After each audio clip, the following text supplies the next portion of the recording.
This week's Parashat includes one of the best-known stories of the Torah, that of Noah. This was probably one of the first biblical tales that you and I met as young children. Did you play with the Noah's Ark? Maybe you had a picture something like this one in your bedroom. Or perhaps, like me, one of your earliest memories was your father singing "The Animals Went in 2 by 2 to help you get to sleep. The story of Noah is a sweet and wholesome one, perfect for small folks. Isn't it? It's difficult to find an artist who depicts a more realistic portrayal of the experience of living through the flood, the fear, overcrowding, damp and cold that must have been the lived experience of those in the ark, not to mention the suffering of those who perished. Why is that? Perhaps because life is difficult enough without dwelling on the verisimilitude of what is, after all, a biblical myth. One might argue that we need more whimsy and charm in our lives rather than further reminders of misery and suffering. After all, Noah himself is described as tam, which could translate as simple, uncomplicated, or pure. In this sense, he's like the third child in the Passover Haggadah, who is also described as tam, and needs things explained in a simple, straightforward way. Sometimes simplicity and innocence can be a welcome release for complexity and difficulties, which are particularly harsh at present. But I think that, tempting as it is to retain an innocent, childlike view of the story of Noah, to do so is to miss out on important insights. To understand why, we need to take a detour into the second but less visited part of Parashat Noach, the story of the Tower of Babel, which Rabbi Alex will read for us tomorrow. In this story, we're told everyone on earth had the same language and the same words. Not only could everyone understand one another linguistically, but according to Rabbi Alan Cook, the implication is that everyone understood one another on a philosophical level too. The words coming out of their mouths were identical because their thoughts were the same, as was their historical, cultural, and spiritual viewpoint. They were united in their desire to reach the heavens. We hear of no dissenting voices. The outcome is well known. The people were scattered and language diversified.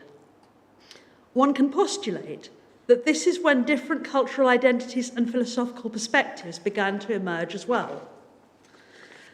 Living in a pre-Babel society is somewhat like interacting only with certain friends and interest groups on social media. You feel understood, accepted, and validated because everyone agrees with you. You begin to think your perspective is all that exists because it's all you experience. Such a way of existing in the real and the virtual world is attractive and compelling, but in reality it's not particularly healthy. The story of the Tower of Babel shows us how disastrous ideas can arise when there is no diversity of thought, even when the individuals involved have good intentions.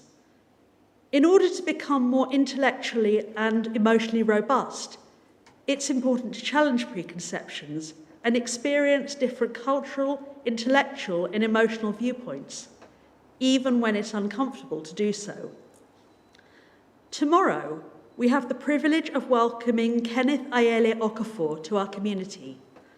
And this might be a challenging experience in some ways, because it may awaken awareness of unconscious biases, which are uncomfortable to admit to, let alone confront. Or we may be asked to question as a community where we could do more, or be offered an opportunity to do things differently. But at the same time, we have an opportunity to gain insight into what for many is a relatively unknown perspective. It's the first time that we as a synagogue are hosting an event for Black History Month, and this can only enrich our community. As Rabbi Joseph Dweck senior rabbi of the Anglo-Sephardi community in Britain, notes, one of the great beauties of the Jewish people is that we have lived in all parts of the world and absorbed the elements of culture and perspective from our international experiences. We are a repository of humanity's diversity, and we must embrace that about ourselves. There is definitely a place for the comforting and familiar, and for spending time in innocence and playfulness, and being surrounded by like-minded people who think and feel in a similar way. But I think it's also important to ask whether one wants to go beyond being tam to working towards being hacham, wise. And one way to achieve greater wisdom is to experience and acknowledge that which is different and strange, and use discernment in interpreting it.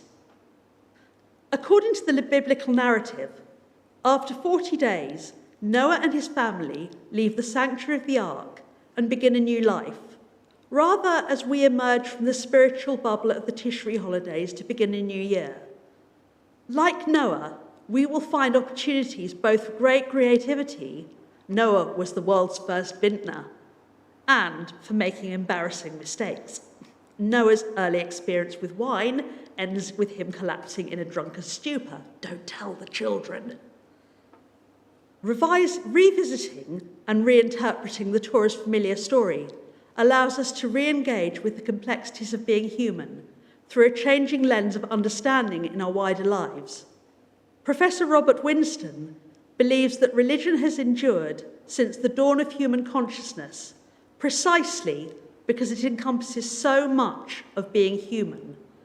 No idea has endured so long, gathered up so many disparate needs and wants and feelings, and inspired so many different paths towards understanding it.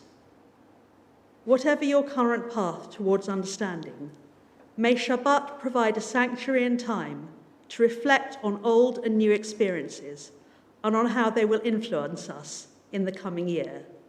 Shabbat Shalom.